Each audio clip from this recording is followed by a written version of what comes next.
The Batteries Included podcast is brought to you with United Chargers and their Grizzly range. The next generation of Grizzly is here. Meet the Grizzly Ultimate, the most powerful AC Level 2 charger for home use. With a maximum current of 80 amps, that's 19.2 kilowatts. Your vehicle could be charged up to twice as fast as a standard Level 2 and up to 15 times faster than a Level 1.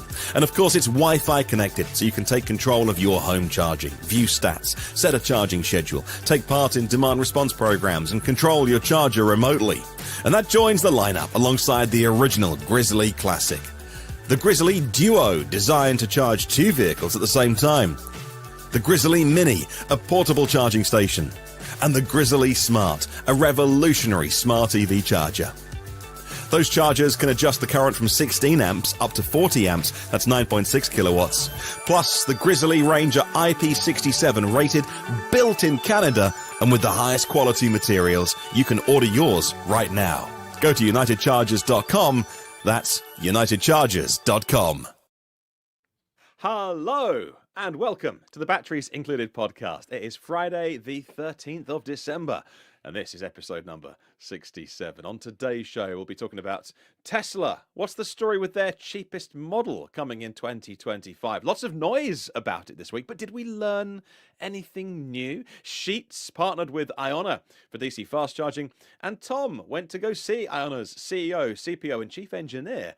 And of course, the rest of the news this week. I'm your host, Martin Lee, from the EV News Daily podcast. Joining us today is the mellifluous Mr. Tom Malogany, senior editor at Inside EVs and host of the YouTube channel State of Charge. We also have Dominic Yoni, longtime EV journalist and host of the YouTube channel Drive Electric with Dominic. And we are so pleased to be joined by Gleb Nikiforov, founder and CEO of United Chargers, proud sponsors of this here podcast. We come to you thanks to them every single week. Gleb, it's always good to have you on, but this week a bit of big news which we can finally share with the viewers and listeners about the Grizzly range of home chargers. Now, a little while ago when we had you on, we were talking about open standards, what it really means. You were saying, well, you know, one person's open is not necessarily another person's fully open. Very important, you feel, that people can use properly that's OPCC standard. So can you tell us all about it? What's the big bit of news this week that's going to benefit customers and people who charge their vehicles with your technology this week? Excellent, guys. Thank you very much for having me. It's always a pleasure being here. I'm delighted to be part of your amazing group for a couple of minutes here to discuss and tell the public what we've been working on for quite some time.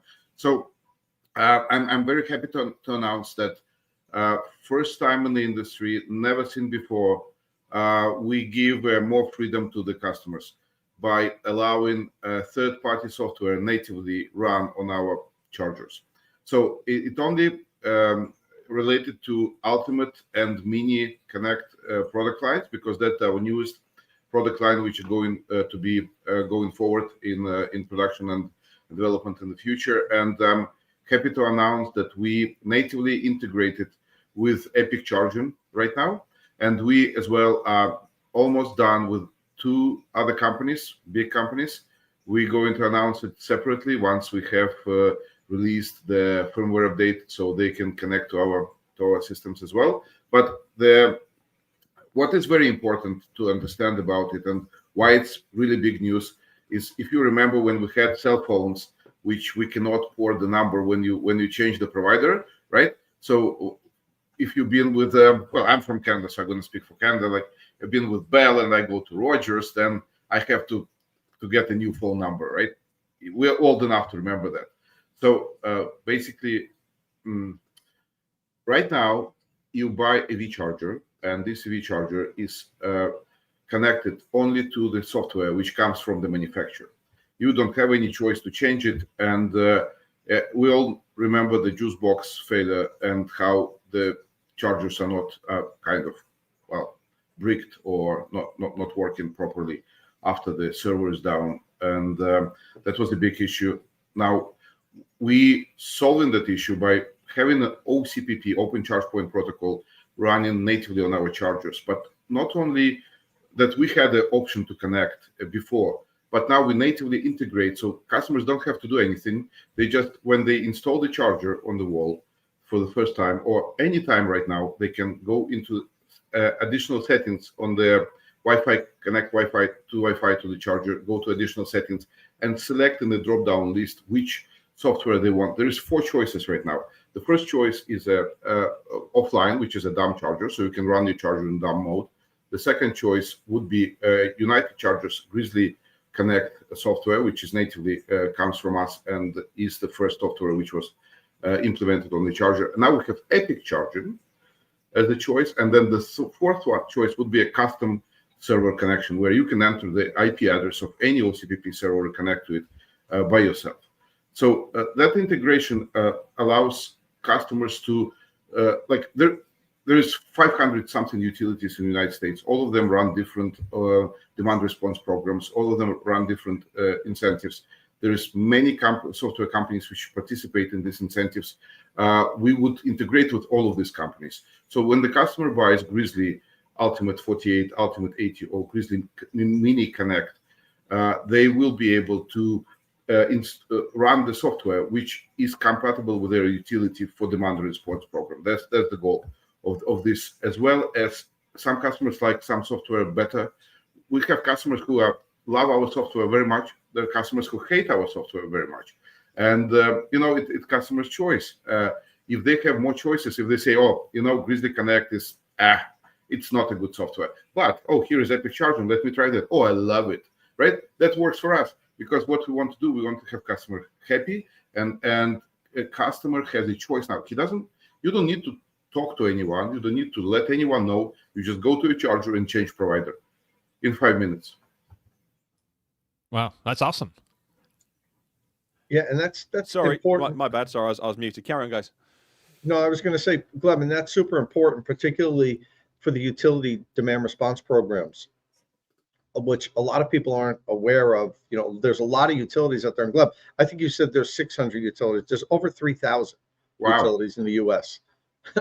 Yeah. Wow. So and a lot of them now are starting demand response programs where they'll give customers dramatically reduced electricity rates if they agree to be involved in this demand response program. Basically, what they'll do is, if they're having a service issue and the grid is stressed and they're going to have a brownout or a blackout, what they'll do is send you a text and say, hey, we'd like to shut off your charger now or lower the charging rate on your charger. Are you okay with that? They always ask you, because if you need to charge your car, like you're going somewhere in an hour, you can opt out of it. But most people are going to say, okay, you can do that. And by agreeing to participate in this program, what you get is greatly reduced electricity prices. And they could also do scheduling where they schedule you off to charge during off-peak hours and so forth. And I think for most people, we just need our cars charged when, by the morning, when we're going to leave. So if the utility wants to shift when it charges, for most people, it's okay. Now, you might be going on a road trip tomorrow morning early. You can then just open up your app and opt out of that for 24 hours or something like that. Every utility has it differently. But these demand response programs, I believe, are going to be a big part of our electric vehicle life in the future. I think most utilities are going to have them. Most people are going to opt into them because you're going to save money if you do that. Could you imagine if we told people, gas is $3.50 a gallon, but you can get it for $2 a gallon if you agree to come on Wednesdays. Line Wednesdays at 4 o'clock. Yeah, exactly.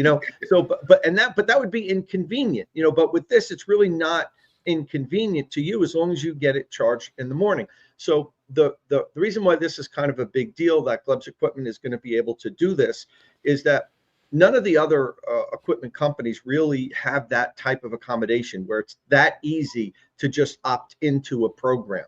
Like Gleb said, their software is locked, and if the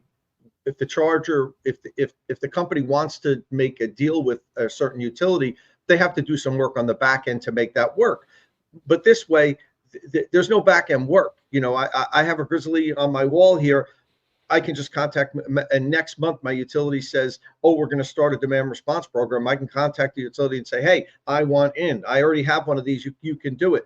But if you notice the way it is now, in the different utilities, they all have lists of chargers that are available to participate. They're very short lists. And the juice box actually was the most prevalent on the lists of the utilities, because this goes way back to the foundation of the juice box when Val Miftakhov started the company. He had a vision of electric vehicle charging being tied to utilities, and he was the first one to do this. He made the first smart charger that could communicate with utilities. He was ahead of his time, and that's why the roots of the juice box go back to the whole thing was developed to be able to do this. And so when NL took over, they saw this, and NL's a utility, so they saw the value of having charging equipment communicate with utilities. So one of the biggest, the saddest things about this whole NL just pulling out, besides screwing over all their retail customers that have a juice box in their garage, is the juice box had more utility demand response programs in the country than I think any other charger, Gleb. So they left thousands of people, without, they had to cancel the program. They got letters from the utility saying, sorry, this program's over because an L went out of business. Yeah, so over 100,000. Yeah, over 100,000 chargers. Wow. That, think about it. So, having the ability to do this with all your equipment, Gleb, is great. And, as an electric vehicle enthusiast, I want to thank you on behalf of the community for making the only equipment that can do this. This is the only company that makes this where you don't need to get the company involved. They don't have to make a deal with the utility and work out the software. Yeah. You could just do it yourself. So that's great. The way, Tom, thank you very much for the explanation. That's great. The way it works right now is that exactly there's 3,000. I was thinking 3,000 utilities.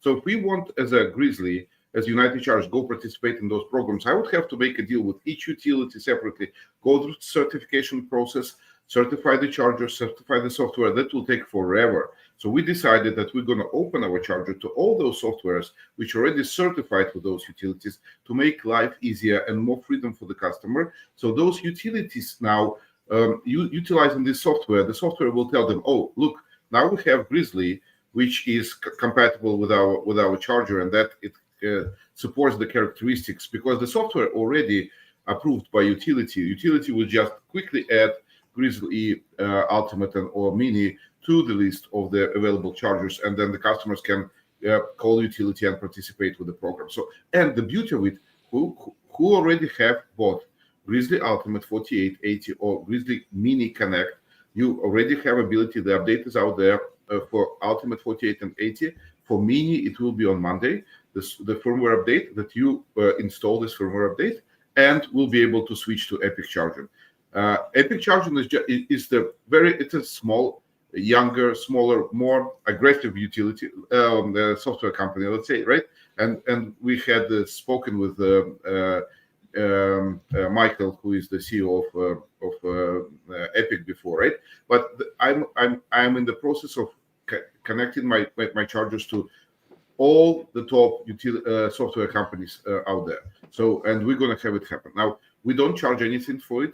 We will connect to any software. So if you're not on the list with me and you are not I'm talking about MPAP, for example, you're free to come over, and it's free of charge. We don't charge anything. Again, there is no strings attached. It's customer choice. If you don't do a good job and maintaining your home charging app, and people won't like it, they won't connect to you. That's all, right? So very simple. Gleb, can I ask? There's a possibility here that you have created an app store for chargers, because when you buy a charger, you just assume that you're going to have to use the software from the people who made the hardware. Now, no disrespect, but you don't have 2,000 people sitting in a software department at United Chargers writing your software. So is the idea here that potentially in the future a company could come along that is an expert in software, that couldn't dream of making hardware as good as you do, but they might have smarts in a certain type of software that you can't afford to invest in because it would have a small user base for you. But effectively, I've never thought about this. We could have an app store for chargers, and you're the first ones to do this. Exactly. Everybody needs to do their work right. You cannot be Apple not any company can be Apple. Let's put it this way, right? So we are good at hardware, so we focus on making good hardware. There's plenty of companies and bright minds out there who are great in software. There is, as Tom says, there's hundreds of cases in EV charging. There are a lot of very particular niches which are not even touched yet. There will be, what this opportunity opens up is not only give a free choice to the customer to select any software they like, but it opens up an opportunity, as you said, for software companies which never dreamed of having their own charger, a clear path to be able to present their ideas, their software, their innovation to the customers and win their hearts, right? We're going to have it's not going to be like a store. It's going to be a list. It's going to be a list on the charger, and this list is going to grow every month, every quarter. We're going to add one or two more software providers, and at the end, we're probably going to make something on our website as a page is what kind of software is out there, and when there is a little description to each software, but you can research further and make your decision of what software you like. Hopefully in the future there will be niche kind of software, so fleet, for example, software, or like multifamily, or like you name it, like solar connected or whatever, right? So there's hundreds and hundreds of different cases, and I hope that we're going to ignite the new revolution in EV charging, which will make hardware absolutely interoperable. That's number one. So you don't have to worry that if we go out of business, then your Grizzly will be blocked, will bricked and doesn't work, right? You already have a choice of a secondary software running on it, right? That's number one. Number two is that you have a choice, you as a customer, to decide what you want to do. You don't have it right now. Nobody gives you that.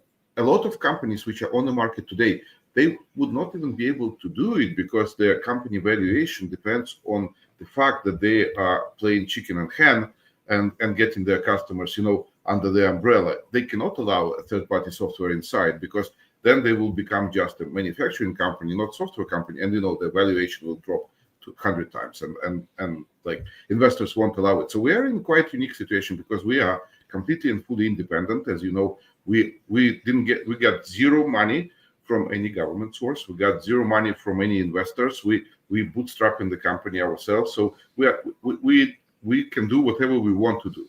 And that gives us the freedom of making such steps as we did yesterday, of bringing new, fresh air to the market and making these problems that will arise if we don't do it, like with NL, right? And imagine like something worse happened, right? The market confidence, the consumer confidence is very important for us. As we all know, we want electrification and we want people drive electric. Yeah, and you know what? Just one use case that if I was a software company, I would jump on is the really big problem that businesses have got where more than one person uses a charger or a charger is used for more than one reason. So your business might want to reimburse you for the business mileage that you do. If you charge at home, your business might want to reimburse you for those business mileage, but you might be using your home charger to charge your EV for mileage that you do for personal use at home as well. Or maybe one charger is used with multiple people and you need to keep track of that, billing and things like that. It's a big problem for businesses. If I was a software company, I would jump on this, make an app that solves that problem, and then say, but you have to buy United Chargers hardware, but then you use our software either as a SaaS product or something like that, where we can solve your charging issues. All of a sudden, like some really smart brains in software can solve all these cases that particularly are kind of edge cases that, again, you can't mitigate for all the different uses of your chargers. It's so exciting to think of the various options in a year, 2 year, 3 years time, where we're going to have all these different apps that we can, one might be good for working with, I don't know, Home Assistant or something, or Home Labs or something, and people can choose to download that app for the United Chargers hardware. It's really exciting. So congratulations, big bit of news today. Yeah, and we as well, as I said, we don't have competitors in the industry. We have partners. Everybody else who make EV chargers are our partners, not competitors. So we invite everyone to follow our steps and open their hardware through the OCPP, make it truly OCPP, and do the same as we do. Make it available for the companies. This way, together, we will do great things for the market and make sure that consumer confidence is there. That's great news. Thanks. Yeah. Thanks, Gleb. We it's great when you see a company do something that doesn't necessarily seem to benefit them as much as it benefits the consumer. From our point of view, if we would have more connected ports, we'll have a higher valuation, right? Yeah. But we're giving it all away because I don't care about valuation, honestly. Like I don't care. I'm not going public anytime soon. I don't want to lure in investors. I'm just living my life and doing what I like to do. That's all, right? So I don't care. Yeah, that's great. But listen, stuff. we really appreciate you coming on here and telling the batteries included community first this great news. I'll probably at some point ping you and have you on State of Charge. Maybe we could do a deep dive interview and talk about this at great length also. But I want to thank you for coming on again. Thank you for sponsoring this show here, and keep up the great work. I still have your the 80 amp Grizzly Ultimate here that I have to review. I've just been backed up with some things, but it's on my hit list, and I'm going to get to that pretty soon. Excellent. Thank you, guys. Love you. All right. Thank you. Bye. Cheers, Thank you, Gleb. Thanks, Gleb. I mean, I think that's a pretty smart move, because it just makes the Grizzly range like a platform that all these software companies can just, use that for their own, build their software on this, and they don't have to get into all the nuts and bolts of manufacturing. They can just kind of do what they're good at. Yeah, it's really smart. Yeah. I think Gleb has inadvertently created an app store for chargers. If other hardware makers go proper OPCC, and did I say that one correctly? Open Charge Point OCPP. Protocol. Yeah, OCPP. And then and follow that. So the hardware and the software is, you can get them together, and often it'll work better together when you're inside an ecosystem. But a lot of people don't want to be inside that walled garden. So this is mega. Well done, Gleb. This is awesome. Like, this could change EV charging. Well, Yeah, hopefully. but Go ahead, Tom. I was going to say it definitely does change EV charging, potentially at least, because you'll have, like, I'm looking forward to the day when Tom has a video out ranking like the top 5 AC charging apps, for your home, and they're all use the same hardware, same platform, So Yeah. I don't know. That's a good looking future to me. I've had a lot of people ask me to do that now, but I'm hesitant to do it, because it would be specific to that charger. I see a lot more value when the time comes, like what you're suggesting, Dom, that a bunch of different charging equipment can use all of the apps, and then it becomes a little bit more relevant. And the whole deep dive into the app thing to me is like that's not something I want to take on right now, unless those apps can be used with a bunch of different types of charging equipment. But it's great on Gleb. He's always thinking outside of the box, and he's always, the first one to contact me and say, hey, you want to give your followers a free charger? I could send you one this month, which I'm probably going to do over the holidays. We'll do that next, and maybe later on we'll get into what I was doing this week, Tom. I don't even think did I mention it to you that I went up to fix a customer's problem at their house. Their NEMA 1450 outlet burned up, and I have that video going live today. If you guys remember, I did where I fixed a customer's problem about 6 months ago. So I had another one of my followers contact me that they did a self-install of a NEMA 1450, and they used a substandard outlet, a Leviton cheap outlet, and it burned up. The house almost went on fire. So I flew out to Washington State this week, fixed it, and the plug was all charred too from the NEMA 14. So I didn't want him using that charger anymore. It was an old school eMotorworks juice box, believe it or not. And so I contacted Gleb, and he has 2 EVs. So I asked Gleb about the Duo, and Gleb sent it to him. So we put in the new NEMA 1450, plugged in the Duo, and now he's charging both his vehicles. That video is going to come up today. But thanks. I want to thank Gleb again for just providing it, and saying, okay, sure, give me his address, I'll send him it. Nice. Yeah. What a good guy. Thomas says, as long as there's no subscription fee. Yeah, I think you're right. I think there'll be, if this takes off, I think there will be a community of people who might put stuff out there as free and open source. With a big disclaimer that, hey, if this this bricks your hardware, it's not United Chargers' fault. Then I think there will be paid options. I think there will be use cases or people that want, certain ways of doing things. Like I think viewers can tell I'm pretty nerdy about things like smart homes and stuff, and I run this place off Home Assistant, and I've got my own home server and what have you. But also I use iPhones because I just like the Apple ecosystem because it just all works together. And for my CCTV, I use it's called Unify, which is like a pro grade system that's really expensive that just works because I don't want to have to buy different cameras and different software and do my own servers and stuff with that, but other things that I do. So I think there will be use cases where people will do a paid for product with charging that might fit a certain use case, and then you can charge maybe $5, $10, $15 a month, or if it's a business thing, those rates will be entirely differently for fleets that solve specific problems. Man, I'm getting my head around it, as Gleb says, and thinking about it. I'm so excited about this. I think if more people follow this example and we truly decouple hardware and software in terms of charging, both at home and at work and destination, this is huge. Absolutely. I'm really excited about what could happen in the future. So good one, Gleb. He's a clever boy, isn't he? And especially coming off of the whole NL problem. Yeah. It's like that really highlighted the need to have this real, truly open source.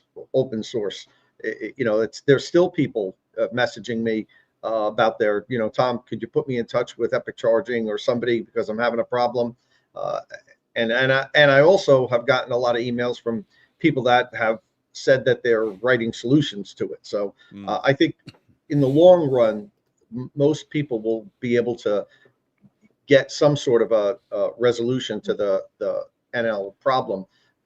Definitely the DC fast chargers, the public high speed charging. But it's just a shame that this happened. But it really highlighted the need for something like what Gleb had been working on well before that the NL pullout showed the need for us to have this open source system.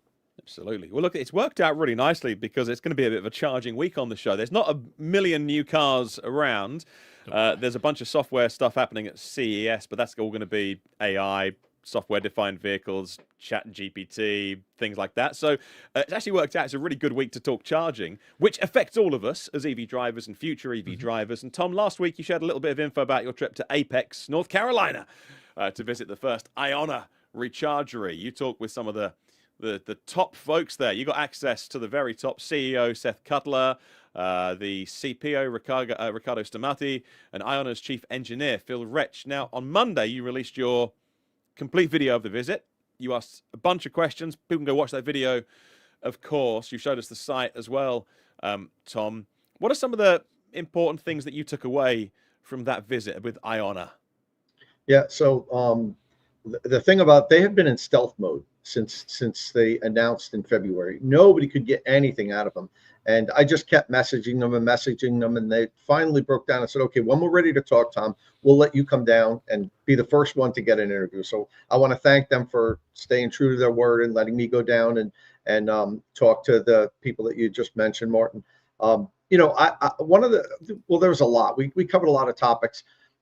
One of the things that I was, I wouldn't say concerned about, but I wanted to hear how they answered it, was the fact that, there's 8 automakers that came together and put a bunch of money in a pot, and developed this company.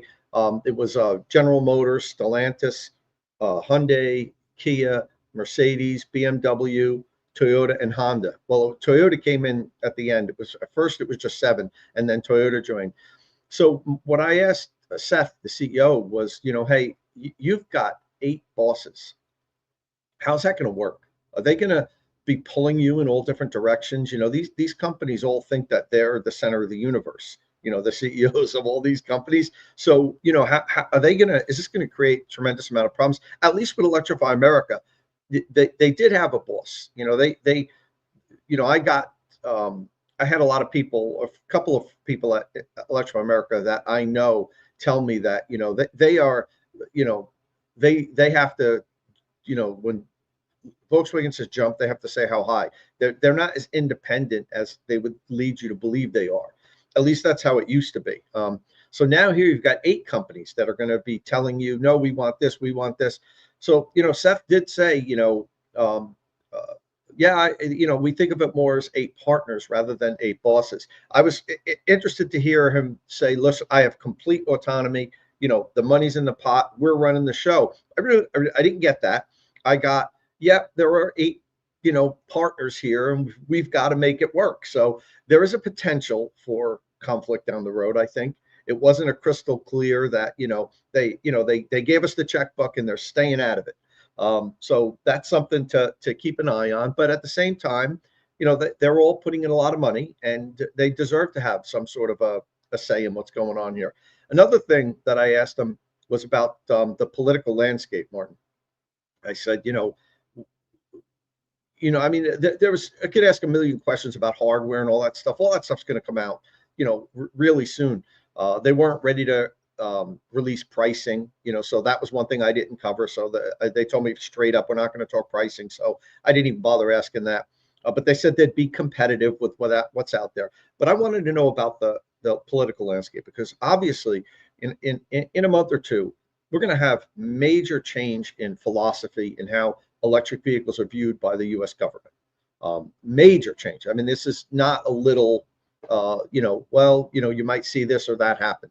I mean, we could see sweeping legislative changes and severe funding cuts and so forth. So, I asked them, how is that going to affect you guys? You said you're going to do 30,000 charging bays, which equates to 15,000 chargers, because each charger supports 2 charging bays. They can dynamically split power, these Alpatronic 400, I forget what the letters are, but they're the Alpatronic 400 kilowatt chargers. How are you going to, if the OEMs start selling less EVs, are they going to pull back on their money? And, it was pretty crystal clear that no, that is not going to happen, because they feel that already the industry is underserved. So it's not, even if electric vehicles slow up with their proliferation over the next couple of years, because funding goes away and the incentives are gone, and some of the companies pull back a little bit, their answer was, we need all these chargers here now, let alone, with the number of EVs that are going to be added to the driving pool. So that won't happen. That they're going to stick to their goals of having 30,000 charging bays by the end of this decade.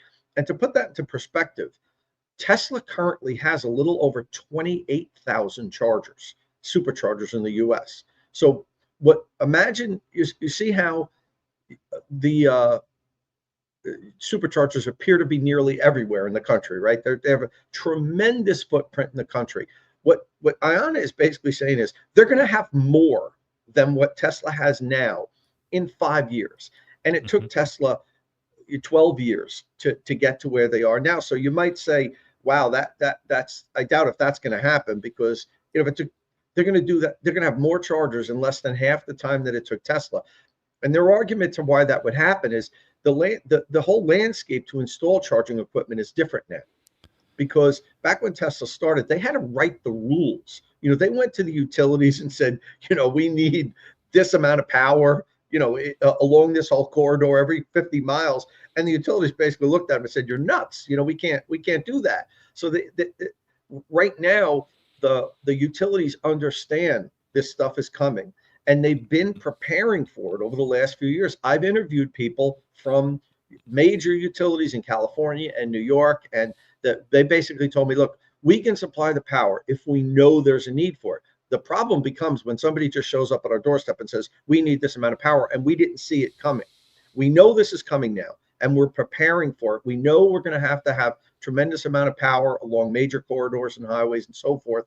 So and there's also equipment available now, and there's a supply chain for the equipment, where Tesla had to invent all that back then. And when Electrify America started, they had to invent 350 kilowatt DC fast chargers. They didn't exist. IONNA can just go to Alpatronics like they did and say, make as many as these as you can over the course of the next 5 years. We'll take every single one of them. And, Right. perhaps they'll use equipment from other manufacturers somewhere down the road. They weren't ready to talk about that, but they did say the minimum power will be 400 kilowatt units, like you see here. They're going to have higher powered units also. So Oh, those are some of the, so those are some of the major takeaways, Martin. I also asked them about the rechargery name, which I've been poking fun at, that they're calling their sites rechargeries instead of charging stations. I mean, we have gas stations. Everybody calls EV charging stations. It seems like it's really, the natural to just call it a charging station. But, they feel like they have something different, and they're going to be bringing something different to the game, and they want it to be branded differently. And, not all of the sites are going to be like the Apex site here that has its own dedicated facility, which you see if you're watching on YouTube. You see us walk in now. There's going to be lounges. There's going to be 24/7 access to bathrooms and a little lounge with like say vending machines. But then during business hours, a larger lounge, which we're going to walk into in a little bit, with a counter, and they're going to have local food and beverage companies man these stations. So it's not like they're going to have Starbucks where every rechargery you go to that has this facility, it's going to be the same food. It's not. It's going to have local cuisine. So they're going to try to get a taste of like the local flavor wherever they go. So, if you're driving down south, you get to try that food. Then you're going up to, Chicago, you might get deep dish pizza in one of their rechargeries. So, I got to always add pizza into my conversation. Of course. But and there's even small meeting rooms in this facility that you can book ahead of time through the app. Like if you need to have 30 minutes alone time while your car's charging, you could take your laptop, open your laptop, lock yourself in the room, and have a Zoom meeting or something like that. So they're really trying to change the whole feel of electric vehicle charging on the road, and that's why they wanted to brand it and give it its own name. I love it. It looks all looks great, and you can never complain about money being spent on EV charging. Let me try and throw up on screen something that I've just dug out of the archive from 3 years ago. That Tom, you and I particularly, we were very harsh on this. You and I both took some flack for this as well. And so 3 years ago, Rivian, and we love Rivian, were promising. And let me quote for our audio listeners here. We're working to install 3,500 DC fast chargers at approximately 600 sites across the US and Canada. This was in 2021, I think it was, within 3 years. And on this podcast, both you and I said that's 200 chargers, a year.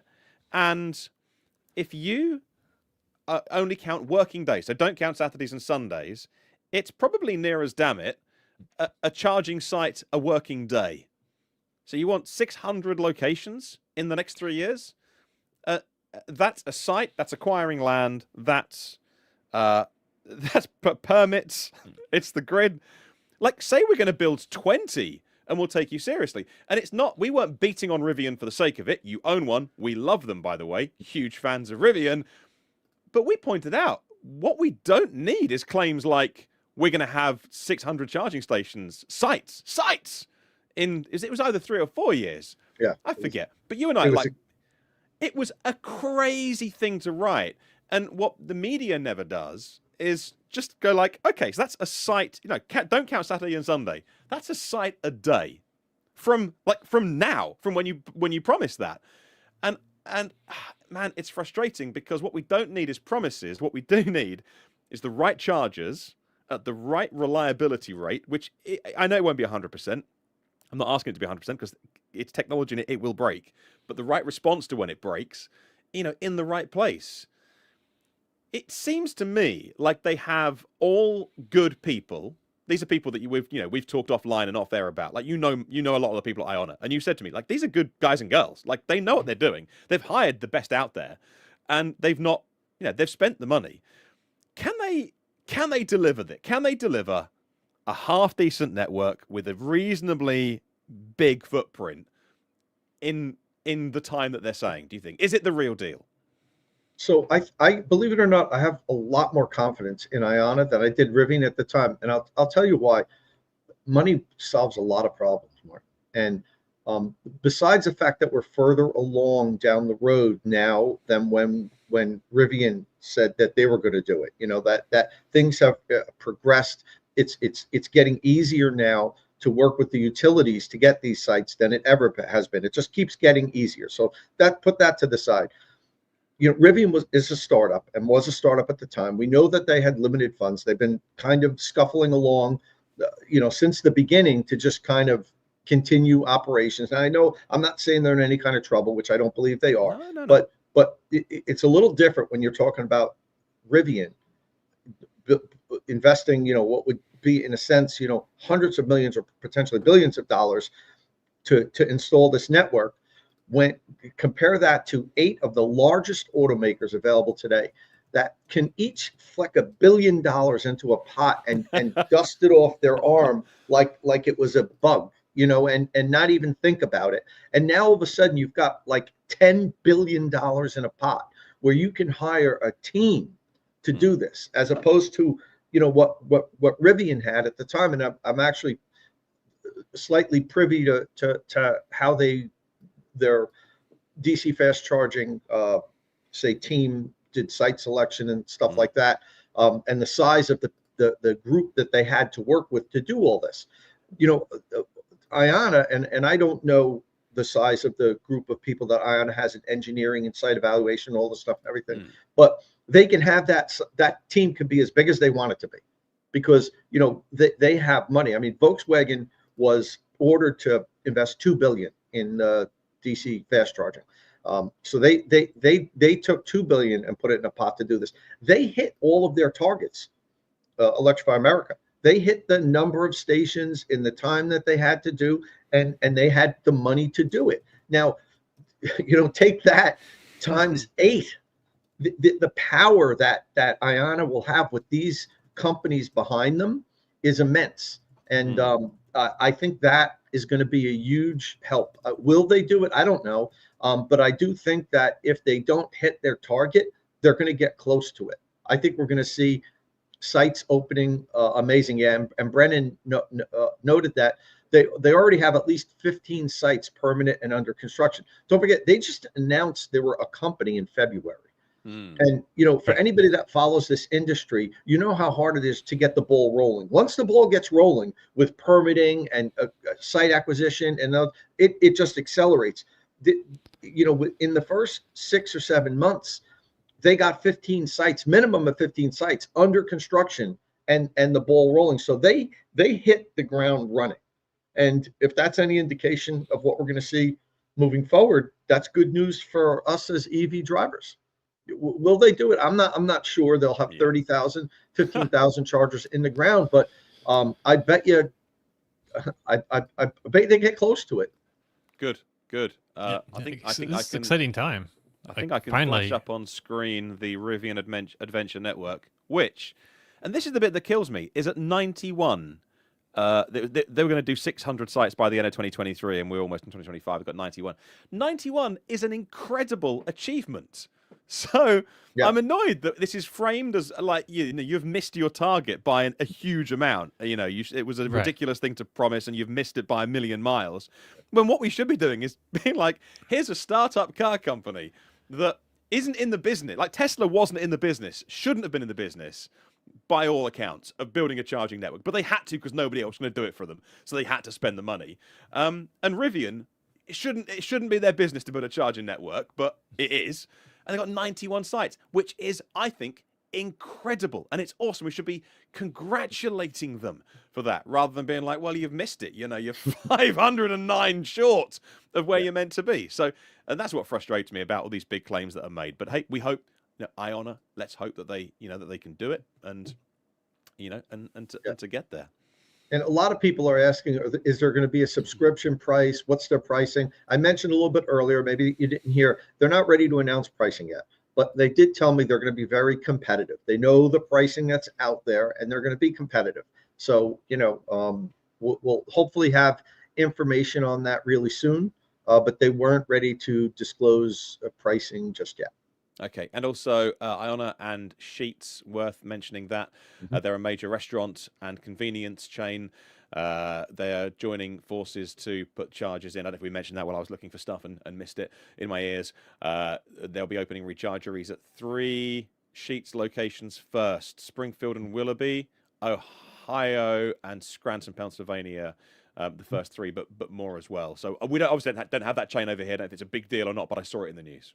And there's one other thing that I don't know if I'm really supposed to announce it, but I guess it won't hurt. So they're going to officially be open soon, but they're going to do a soft opening at the end of this month. Right. But before that soft opening, the 19th, which is next Thursday, they're going to open their station for out of spec. And Kyle has announced that he's going to invite his followers to come down to charge, to like test out the station. I don't know if the interior of the building is going to be fully done. I don't think it's going to be done. You could see in my video, which I just shot last week, it's a full-on construction site. They're, you know, they're working to get everything going. But Kyle's invited his followers to come down and charge at the Apex, North Carolina site, and you have to sign up to get a slot. I'm probably going to drive down myself with my Lightning, and I might bring my buddy Pete, who's in the chat room here today, Bremy, down also. So if you guys are in the area and you want to stop by, it's Thursday the 19th. Kyle's going to be there. I'm going to be there. I'm probably going to have State of Charge shirts and swag and stuff.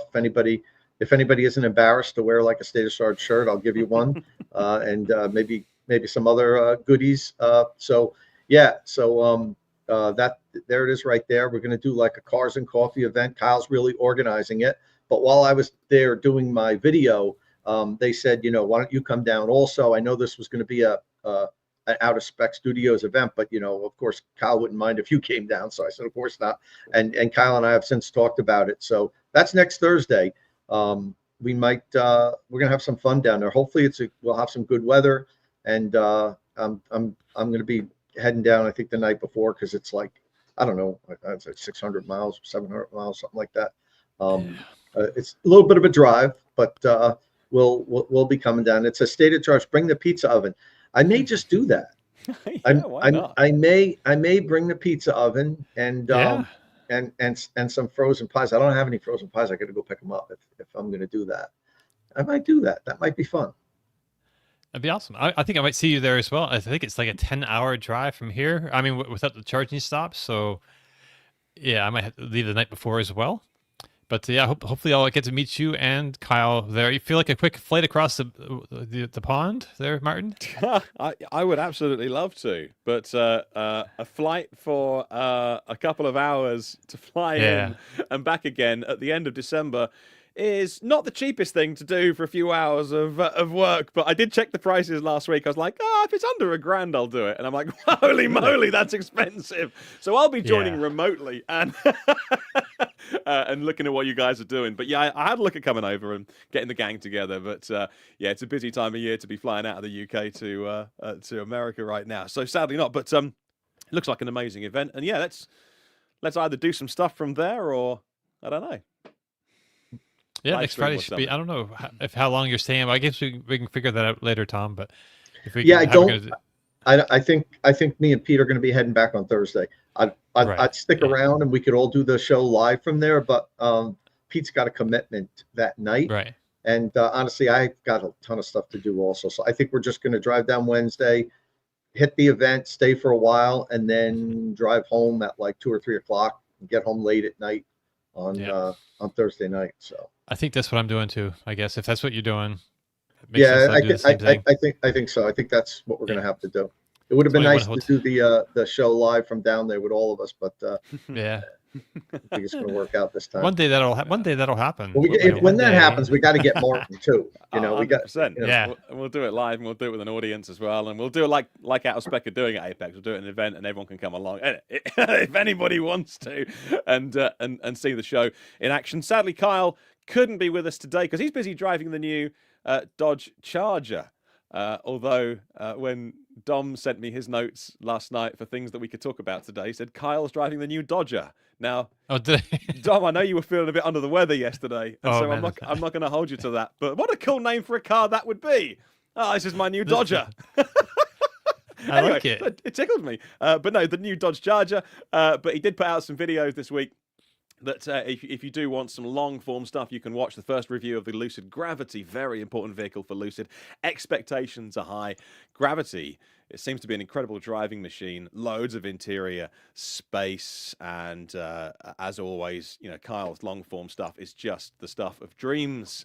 If you want to really get under the skin of EVs and things like that, a ton of information about the Gravity to cover. So there's the first drive review. Go watch that from Out of Spec, but also Out of Spec have got their new kind of podcast format where they're sort of doing the remote stuff as well, where the different Out of Spec guys join from various locations using this technology, but also Kyle's doing more stuff in the hub that he's got, with the big Joe Rogan microphone and sitting around a table, and it looks awesome already, only a few shows in. It's got a real vibe to it as well. And it's nice, when people are in a location and talking face to face, and so it just sounds so good as well. So it's a 2-hour podcast. Kyle and Jordan, they go into the configurator on the Outspec podcast channel. They go through all the specs of the Lucid Gravity and rave about it. So it looks like it's delivered. Really important vehicle for Lucid. Obviously starting with the expensive one, and it'll get the cheaper version maybe a year away, maybe 9 months away, depending on demand for the more premium version of the Gravity. But yep, he liked it a lot. And anything to say on that, Dom? I was just gonna say, like, the thing that we're watching right here is from Kyle's video. If you're watching this on YouTube, it's just showing like the low load height of the back end, and just like the small attention to the detail of all the different things, and eventually he's going to show like how these seats kind of fold into the floor, and it's really kind of a marvel of engineering. This car, it's a lot smaller than some of its competitors, but it's got a lot more space inside. It's got a shorter hood than a lot of its competitors, so that and it's just stretched out the insides of it a lot. So eventually he'll get in the third row, and you can see he's 6'1" or 2-ish, I think, and he has like plenty of room. And there's another video from Motor Trend, actually looking at the Lucid Gravity with her friend. Oh, his name slips my mind at the moment, but he's super tall. He's like 6'8", and he got in the back of in the third row, and he had to put his head down a little bit, but it was impressive the amount of room he had. So it's just as far as like that aspect of this vehicle, it's pretty. It sounds like everything about it is pretty amazing, except maybe the styling. Reading the comments, I feel like the styling isn't everybody's cup of tea, but Kyle was very positive about that in person, looking at it in person. So I'm not going to make any big decisions on what my opinion of the styling is until I actually see it in person, because the Lucid Air I found looked a lot better than in person than it does not like on the screen. That looks great. I've seen it in person a few times, Dom. I like it. I don't think it looks bad. Yeah, right. Definitely has kind of like minivan vibe a little bit. But, right. I mean, it's not necessarily the worst thing in the world. Yeah, no, a lot of people like that. Yeah. But it'd be like a lot better, the best driving minivan ever. Yeah. Yeah, and a lot of people need a vehicle to be a hard-working family vehicle. Like there's nothing wrong with a minivan. Why has it got a bad name? Lots of people, like myself included, need a vehicle that you own that does a job. And it's going to just get your family to the places that you need. And, you got kids and dogs and, activity gear and stuff like that. And there's nothing wrong with a minivan. So if this has got a slight vibe about it, and I just love the way that it looks so flexible in terms of its space and storage. Yeah, this is nice. As you say, expensive, top end of the market, but what, I don't get too caught up in those conversations, because I get it. But there are cheap EVs out there. Like this week, we're talking about a €23,000 Hyundai Insta in Germany. Orders went on sale this week. Like that. So there you go. There's your 20,000, Euro EV with a 42 kilowatt hour battery that'll get you around the city. This is an entirely different thing, and yes, it's expensive, but I like it. It's nice. Yeah. So very cool. All right. Well, I hope it works. Understatement of the year. I really hope it works, because it's very important to Lucid. No, they're not running out of money anytime soon. but they need to sell some more vehicles. So, and they got the right people there to do it. And I think the right vehicles. I think they need sizzle. So sizzle, right? Yeah, I just think you need to get people excited about it and get them talking about it. Some marketing. So there's, the marketing budget is like a fraction of the big, OEMs really. So that's really, I feel like it's what it takes to really get your name out there with a new company like that. Most people have no idea who Lucid Motors. What is that? Makes no sense. Totally agree. We should probably get into some news. What do you think? I suppose that was news, I guess, but we should probably get into a bit more news. Oh, actually, another. I haven't watched this one yet. There's so much stuff I want to get to. But Lightship is a towable RV made for EVs. So it's got a fully integrated battery, motor, solar, and control software. I haven't had a chance to catch up on that. Did you watch it, Dom? Yeah, so we mentioned this a little bit last week. So last week we had Lacey, Misco Electric on, and we were talking about the grounded G2 motorhome that's on the Bright Drop platform. This is a towable, and I think Lacey was also going to go see this, and Kyle had mentioned he was going to go check out this. So this is their production intent towable, RV, I guess. And the thing is pretty amazing. So we're looking at it all stretched up. So it has motors all the way around, and it'll sink into half that height. So, it's a lot less wind resistance. Then it has like a 75 kilowatt hour LFP battery pack in there with an electric motor powering the wheel. So you can drive, without draining, you can drive a lot farther on a charge. And then when you stop, especially if you stop at a pull through, there may be places where you can plug them both in at the same time and charge both up. But the thing is just like really amazing, and just is really, really well thought out and well engineered. It's really kind of amazing. It's very spacious, all kinds of windows. I just like, if you're into RVs at all and have a budget, this thing is, I believe this is the top line. They're launching, of course, with the top spec. So it's like, I think $250,000, a lot of money. It's but Kyle was mentioning last week that he has like that diesel Sprinter RV, which was around that same, price point, I think. So this is something that, the kind of prices that people are kind of used to paying. But this is a lot nicer in a lot of respects than like those Sprinter based motorhomes, the bathroom facilities are just amazing. It's just super flexible. The thing to drain out, I guess what's the really kind of the thing people hate the most, I think, about camping in these kind of RVs is dealing with like the gray tanks and the black tanks and your waters and things like that. And this has a very upscale sort of connection with that. So it's kind of like a no mess, no fuss, no muss kind of situation that usually you have to pay, really like the $1 million, $2 million RVs have this kind of a setup. But for that like sewage or gray water, it's sweet. And right here, Kyle's showing us like where it can be plugged into your house. So that 75 kilowatt hour, you can use it to back up the power at your house, which is awesome. Imagine you could do time of use, like, so if you pay big electricity prices in the daytime, you can power your house off the trailer in the day, then fill it back up at nighttime when the rates are lower. Offset your initial expense. It would take a lot of that to offset. That's a lot of money. I'm gonna say. Yeah, I think my payback on an $8,000 battery was 6 years or so. So for a $250,000 trailer, I'm not sure the math add up there, but it's cool.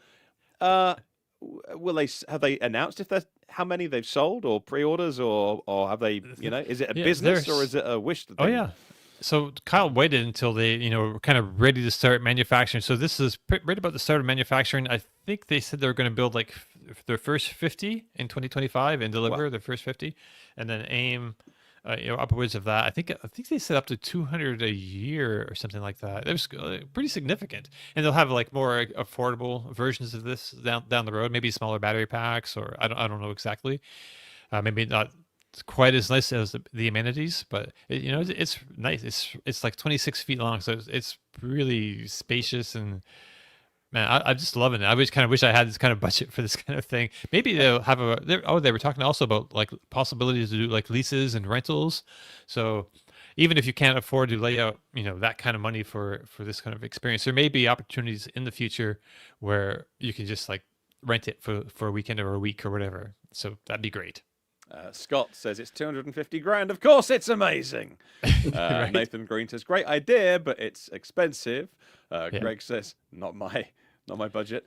Gary wasn't sure about the color schemes. Yeah, I wasn't sure whether that was a final color choice or primer or something. I wasn't sure about that, but look, it's very nice, and I suppose that's right up Kyle's street as well. He likes all that kind of stuff.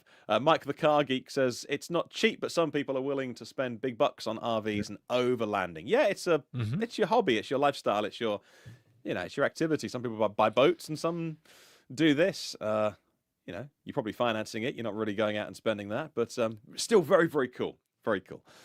Right.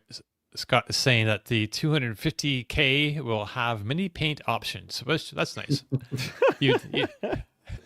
We should nice. talk about the opposite of fanciful RVs and talk a little bit about Tesla, one of the bigger stories of the week, which I must admit I didn't mention on my podcast, EV News Daily, for a long time because I wasn't sure there was anything in it. And I eventually did it today, and I'm still not sure I should have talked about it or not.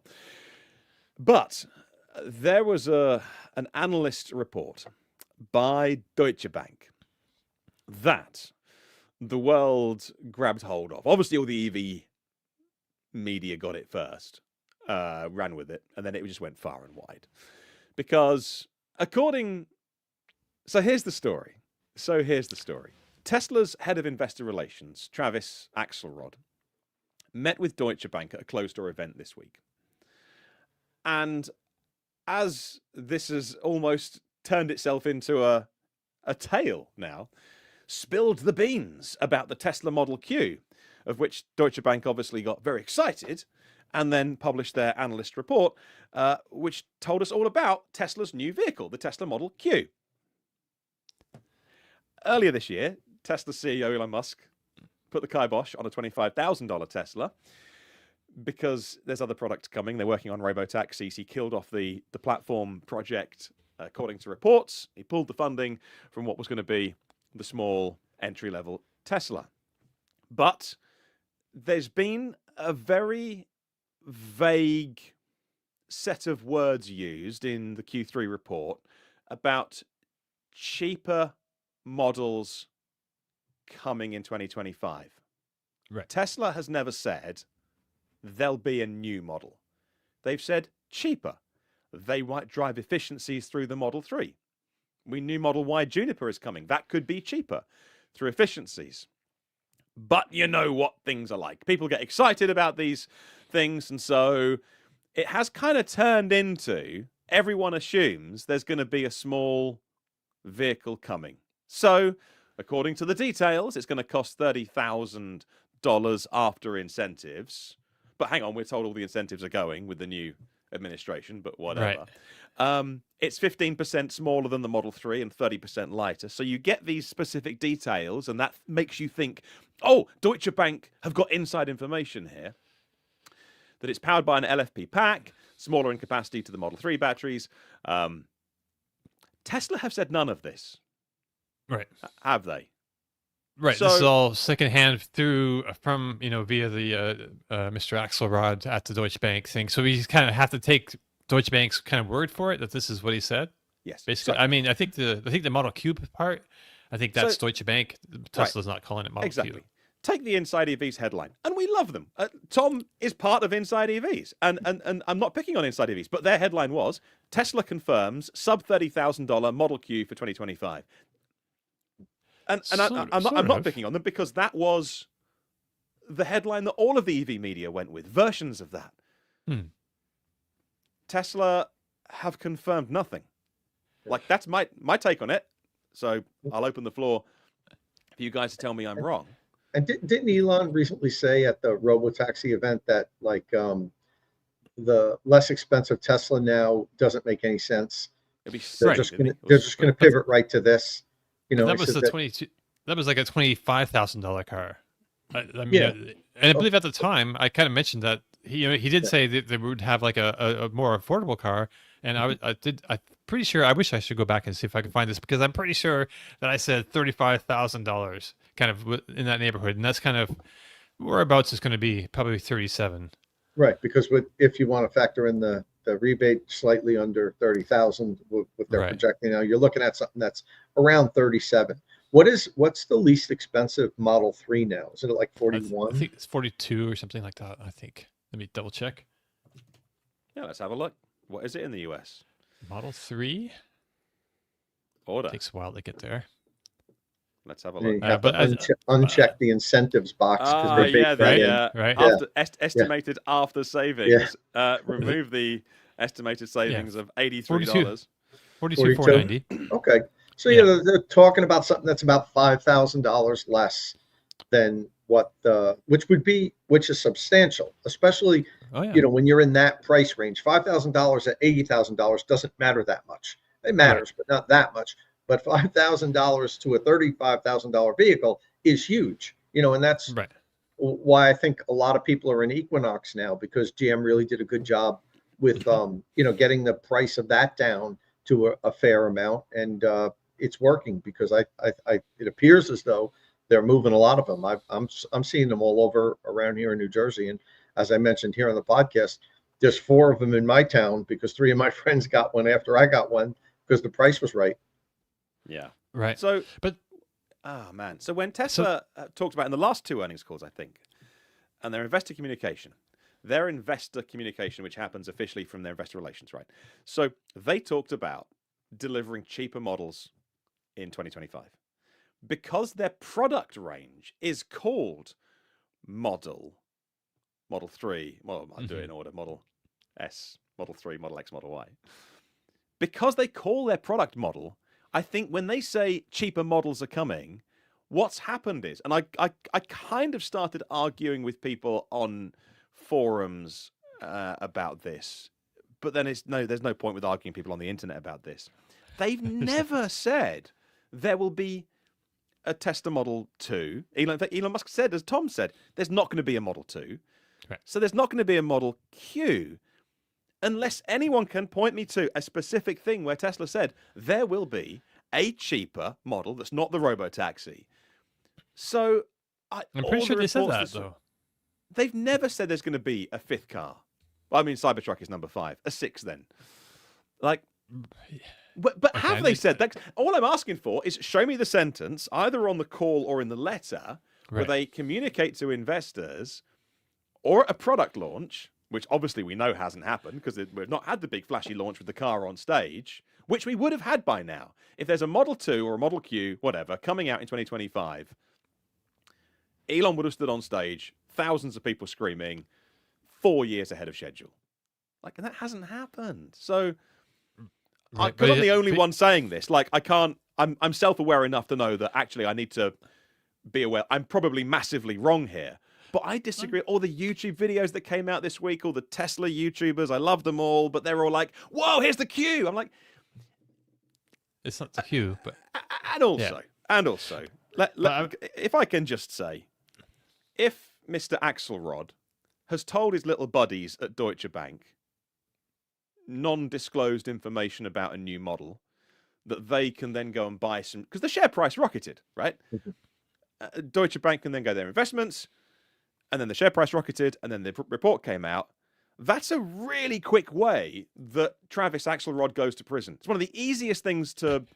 It's one of the easier crimes under US law, insider trading, to or just not doing your fiduciary duty, to spend a really long time in jail. So I find it unthinkable that the head of investor relations committed a crime. He didn't, did he? He didn't. He's No. not going to go to jail, because you can't do a product reveal to your little buddies at Deutsche Bank and then hours later it comes out. People are behind bars for doing that. The CEO of Nikola is serving jail time right now. So for the people to go, oh, Deutsche Bank heard this first, and then I think it's nonsense. But everyone tells me I'm wrong, and I'm, you're trying to call people. I'm not calling anyone out. I just don't understand how the basis of this story can be true. Right. Well, Yeah. we can't Go say ahead, Joe. say that. I was just gonna say that usually if some like really like incorrect information, like big news like this comes out and it's wrong, it's like that. Elon generally comes out and says something on his Twitter feed, and I don't believe he's done that in this case. So that just makes me feel like there's a the chances are that this is a thing, but it does like. But I totally understand your point of view because this is very incongruous from their approach in the past. They introduce a vehicle almost in its production form, and then a couple of years later, we get to see the thing. This would be a very short runway for a new product. So, Yeah, I guess so. So that does give me some pause. I'm not totally convinced. I don't know. It just makes sense that they're talking about a real thing, and I don't know. What do you think, Tom? Lost for I words. hate to act this way. Yeah, I hate to even put this in my mind, but you notice this all came out after the election, and certain people might think that they can act with impunity over the next 4 years. You never know. I hate to sound so conspiracy-ish, but it could be that it's not a thing, and certain people feel like they won't be held accountable with the coming political landscape and connections that they'll have. Who knows? Yep. I mean, that's just, I hate to even think that way, but I hope it's true. I hope that Tesla has a more affordable vehicle coming out. I mean, I think the 3 is already very affordable for a lot of people, particularly with the tax incentive. But man, if they could do something slightly smaller at that price point there, that would be really great. But I don't see, like Martin said, I don't see anywhere where it was confirmed, by anybody. It's just kind of speculation, and other than Axelrod saying it to what did he say? What did he confirm? We don't know. Right. Also, people in the comments pointing out that if Tesla are going to miss their Q4 numbers, which is 515,000 vehicles delivered, which have to be a record, an all-time record. If they are going to miss that, then they will have a year-over-year decline in vehicle deliveries. 2024 will be smaller than 23. First time in Tesla's history. It's a disaster of a headline for a business that is so its stock price is so disconnected from its fundamentals, which trades on being a growth company, an AI company, a robot company, whatever company, and yet a bit of so your car business is in decline. Now they may hit 515. It would be an all-time record, and if they do, they will have smashed it. China's looking quite nice the last few weeks, actually, end November, December. So they might do it. But if they don't, it's a negative headline, and the stock price has been driven up so much by all of this speculation that if they then do have some negative news of the Q4 numbers and therefore the whole year numbers being down, then even if they do go down a bit, that's just been absorbed by the big bump they've had now. So again, hate to be that person, just saying what's in the comments for anyone that's listening to the audio version. But yeah, all things to think about. Yeah, but there we go. If it does happen though, it'll be coming out around the same time as the Chevy Bolt EV, right? Which will be new and improved on the Altium platform, and that same. Don't call it Altium, Tom. Don't call it Altium. Don't call it Altium. Boltium. Can I call it that? Yeah, so that's gonna be an interesting lower cost competitor, and I believe there's a couple other ones down in there. I mean, like the Equinox at 35,000, that's in that same area. So if they make a really deconted Model 3 or a smaller, but that's not super nice, they might not sell. I don't know. People might just decide that the Equinox is kind of nicer, or the Bolt, or whatever, Volvo EX30, something like that.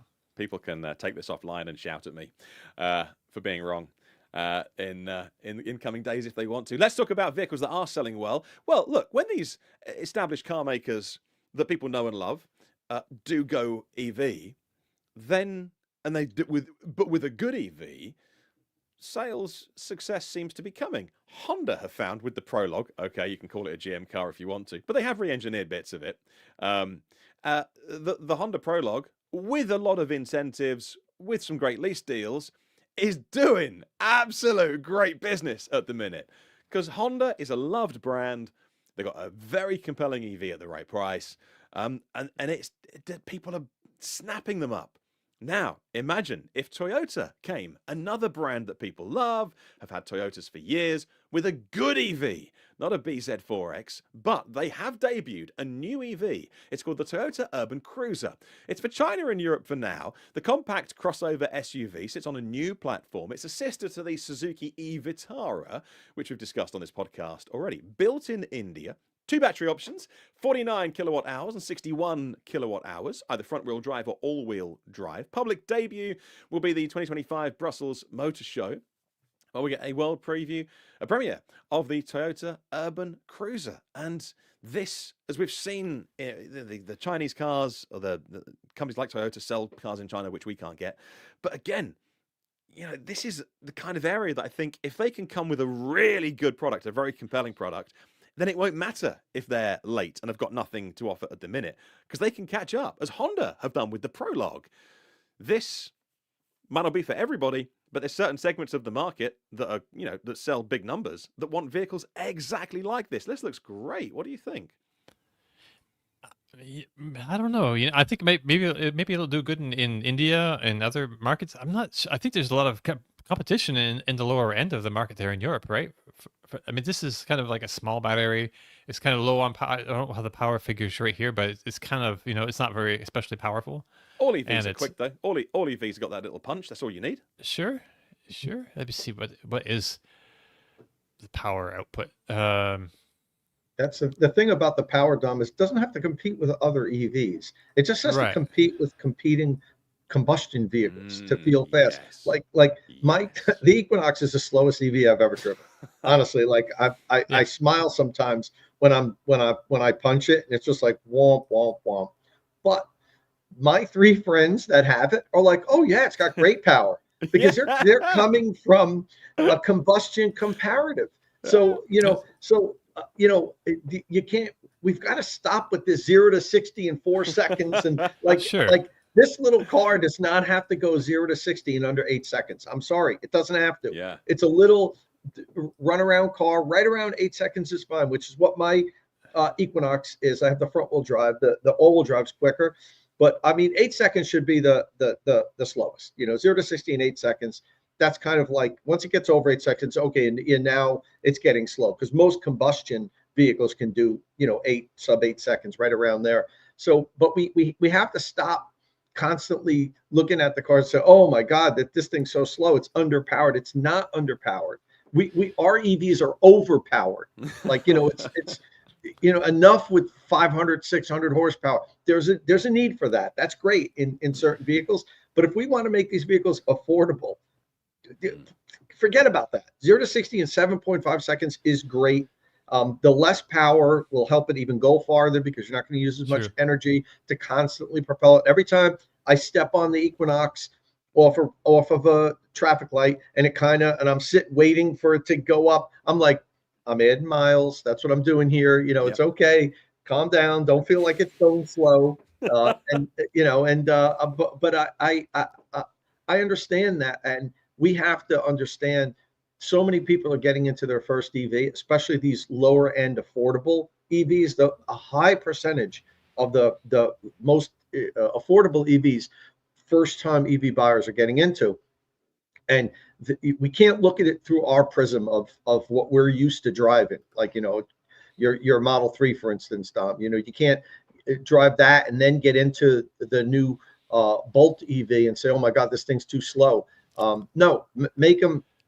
8 seconds is a good number. Craig just said that, honestly, and that's we can't have everything. We can't have $30,000, 0 to 60 in 4 seconds, 450 miles of driving range, a HUD display. Let's just get the affordable cars out there and go from there. Yep, I think this looks fair. It looks great. I think it looks good.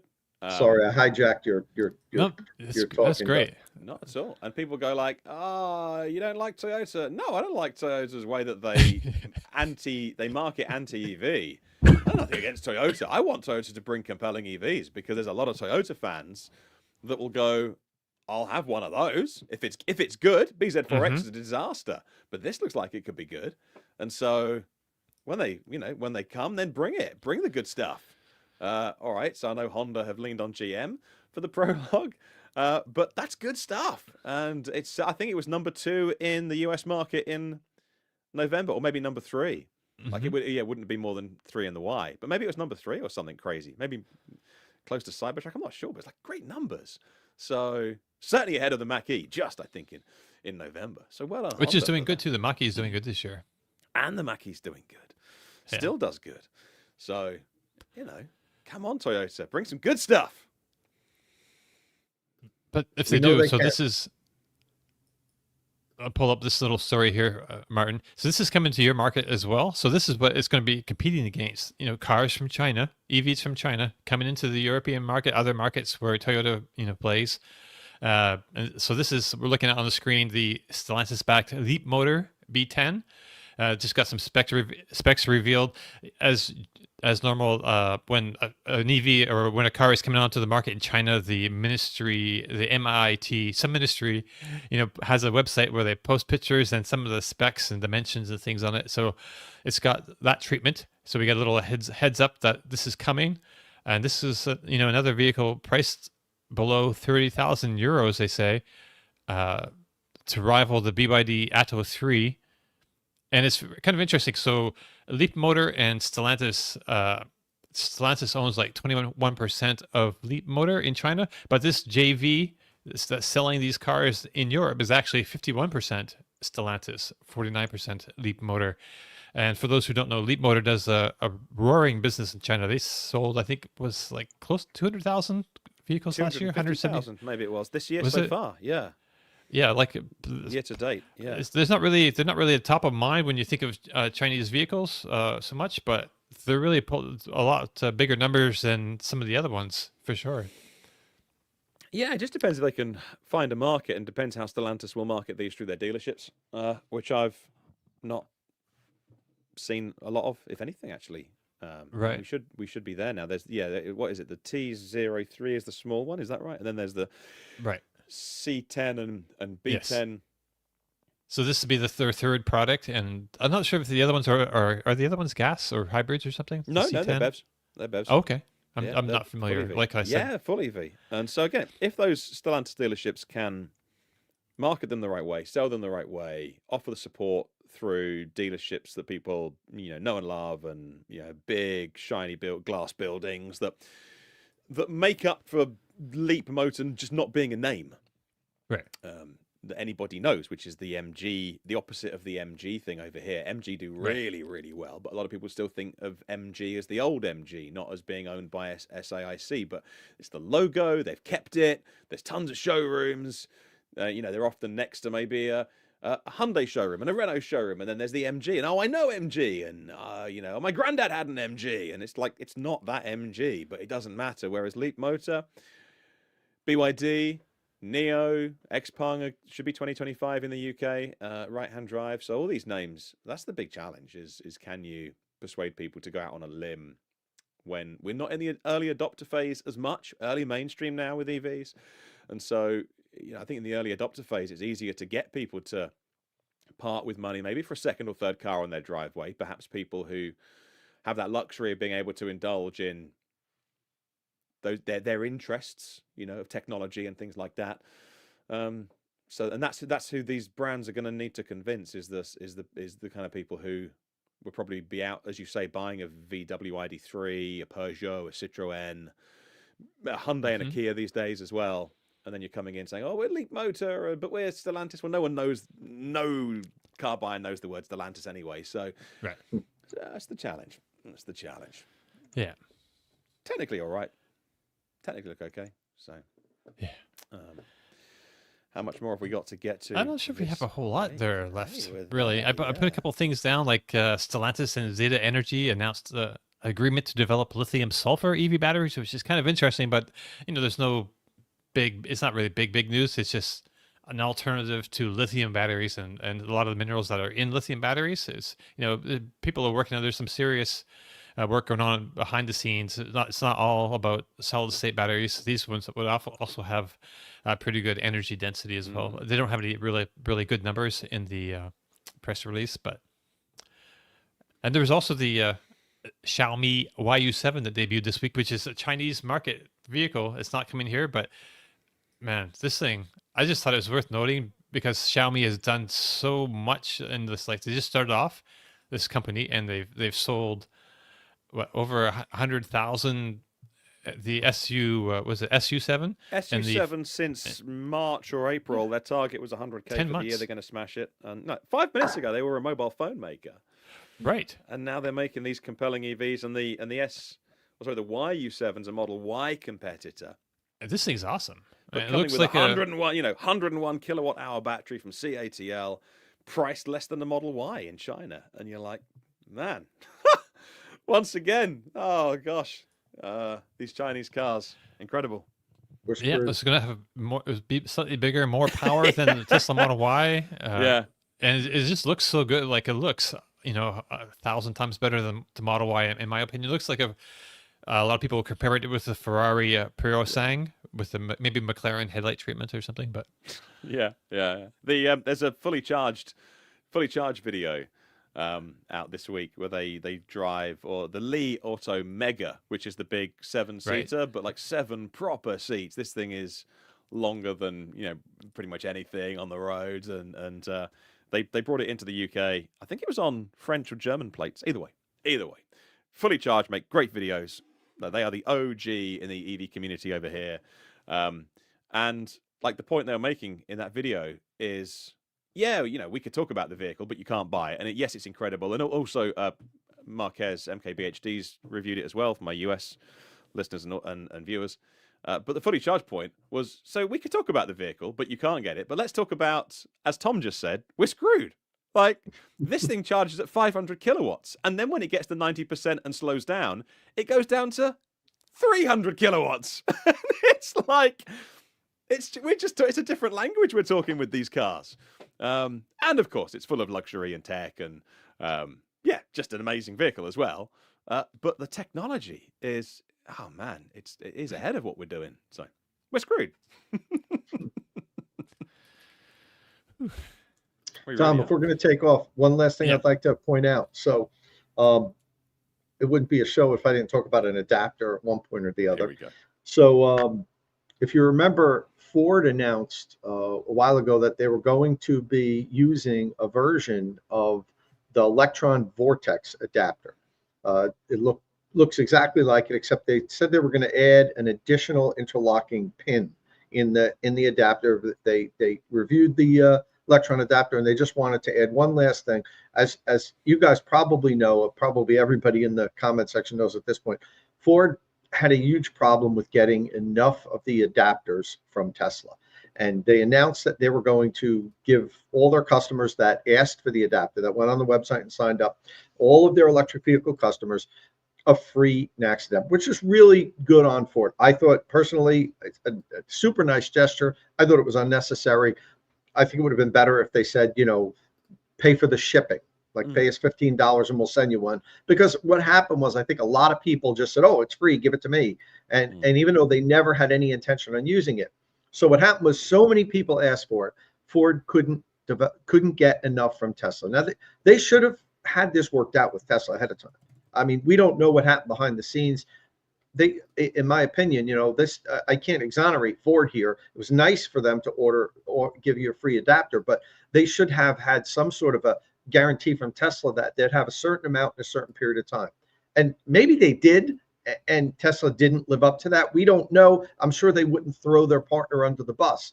But then Ford had a problem where a certain batch of the adapters, I wasn't included in that batch, but there was 1,000 or so of them, I think, that they had to get recalled. And we're talking about the official Tesla adapter here, the one that Tesla makes and provides to the automakers. So then Ford, realizing they still have customers that applied for the adapter like in March and haven't gotten it yet.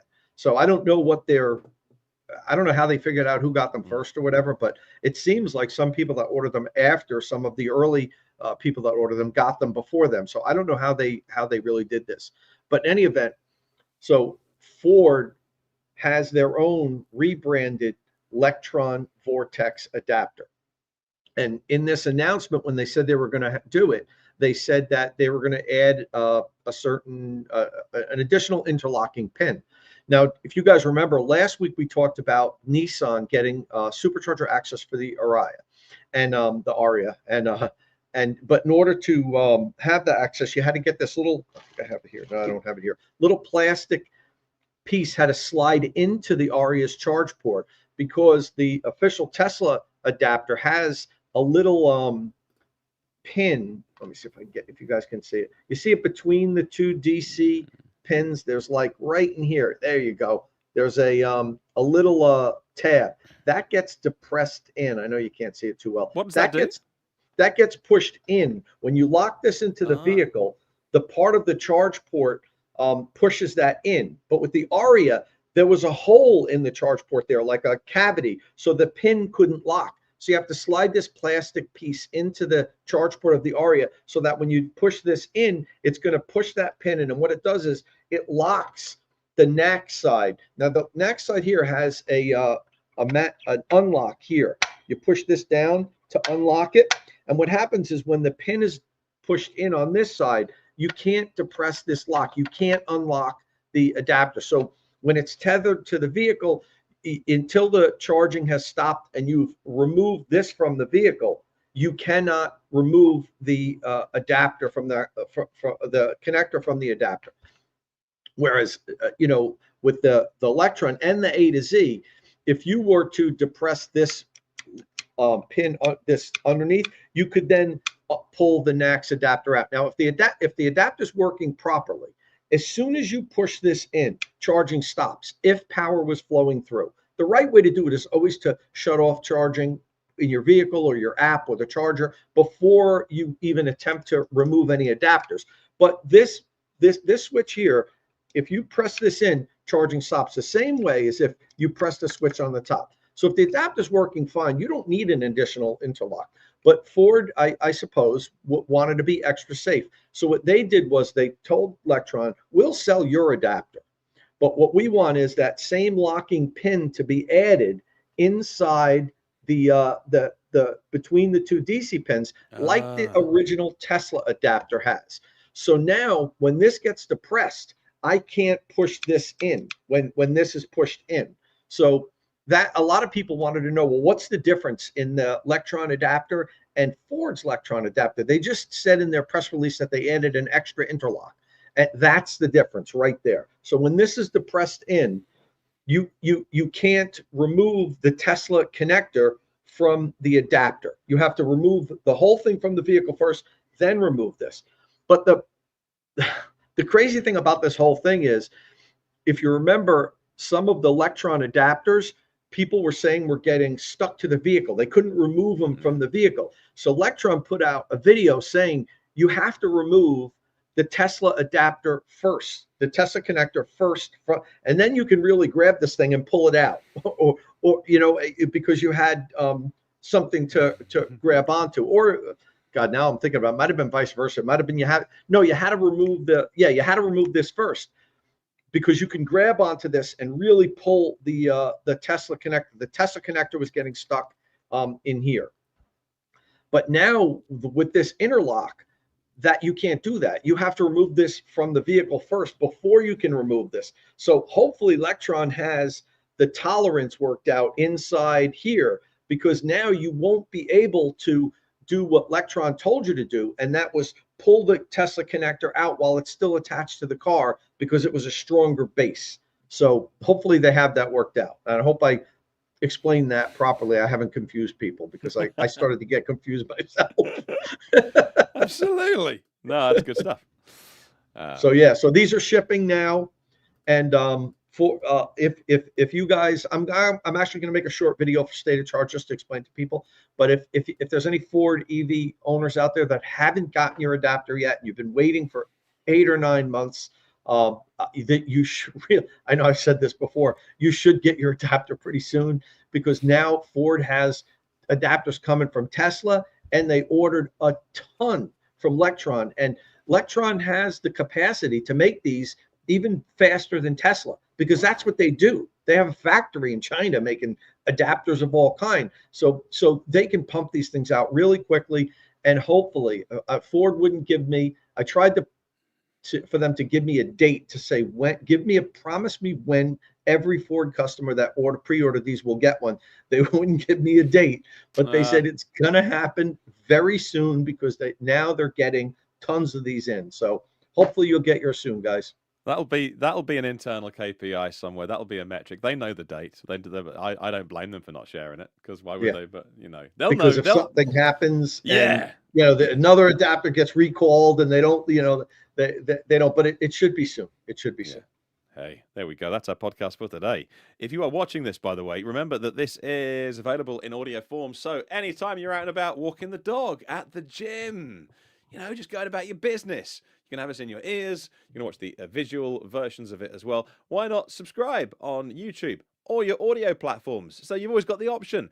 Any of the places you get podcasts from, whether it's Apple or Spotify, I use Overcast on iOS, but any of the places, just search Batteries Included Podcast. You'll find us, and you can get this and all of our extra interviews, midweek shows where we find battery bargains for our viewers and listeners as well. Mean a huge amount to us if you can hit that subscribe button as well. Best way to get in contact is the comment section of our YouTube channel. Like it or not, whether you do use the YouTube version, it's just the most convenient place to come and have a chat with us. And we read all the comments and reply to the ones if you are asking us questions. And while you're on YouTube, you can hit the thumbs up, whether you watched it on YouTube or not. But it all helps the algorithm. Hit subscribe and the bell icon so you're notified for all of our shows. Thank you very much for joining us, and we'll see you again very soon. Hey, Dom, say ciao. Ciao.